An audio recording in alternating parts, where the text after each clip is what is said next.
안녕하세요, 가이드카 권차장입니다. 오늘 EV5 4륜구동 풀옵션을 타면서 간단하게 차량에 대해서 알아보도록 하겠습니다.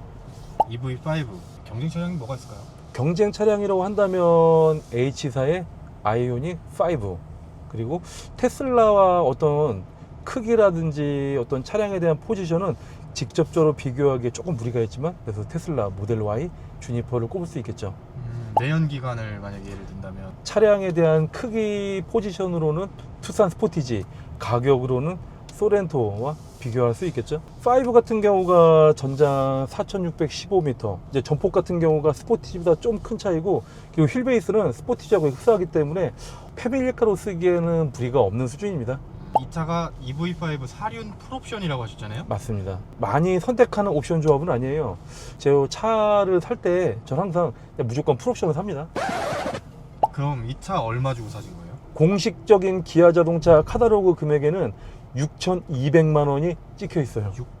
6,200만 원. 2,200만 원이면 사실 뭐 6,200만 원을 다 주고 사는 소비자는 없죠. 아무래도 지역마다 차이는 있겠지만, 보조금 포함해서 충청북도 지역에서 차를 구매한다고 치면 약 5천 초반 정도. 보조금 자체가 좀 경우의 수가 많잖아요. 뭐 전원지원금도 있을 수 있고, 뭐 이제 생애 최초도 있을 수 있고, 평균적으로 5천만 원 초반 정도의 EV5 4륜 풀옵션을 구매하신다고 생각하시면 됩니다. 보통 근데 다 2륜 사실 것 같은데 대부분이 2륜을 출고를 하죠. 꼭 4륜을 선택한 뭐 이유가 하나 있다. 사실 제가 전기차를 여러 번 타봤어요.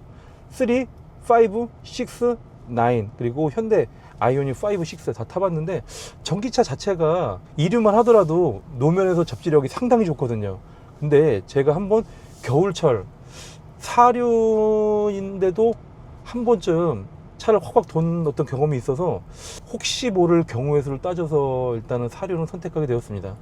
이 차가 그럼 4륜이면 듀얼 모터일 거잖아요. 듀얼 모터죠. 실제로 뭐 2륜 대비해서 체감이 좀 더 있나요?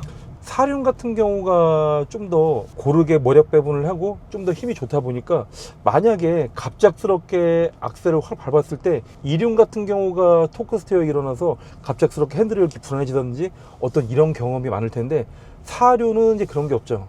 노면에 대한 접지력은 또 덤으로 따라오고, 그리고 소비자들이 뭐 얌전하게 운전하지만 않잖아요. 어떤 사람들은 좀 폭발적으로 스피드를 즐기는 사람도 있고, 사실 이게 지금 300마력 정도 되는 전기차인데, 전기차 특성상 토크가 초반에 터지다 보니까 이 차체에 300마력 중후반이면 굉장히 운전 재미가 괜찮죠.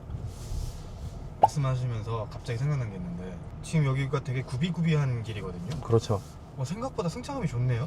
나쁘지 않아요. 저 사실 이 차를 사기 전에 EV5는 뭐 이것도 문제 있어 저것도 문제 있어, 승차감도 안 좋아해서 뭐 서스펜션도 문제 있다는 걸 많이 봤는데 전혀 문제 없습니다. 좀 말이 안 되긴 하지만 탄탄한 주행감과 그리고 이제 부드러움이 공존할 수 없는데, 아무튼 그래요.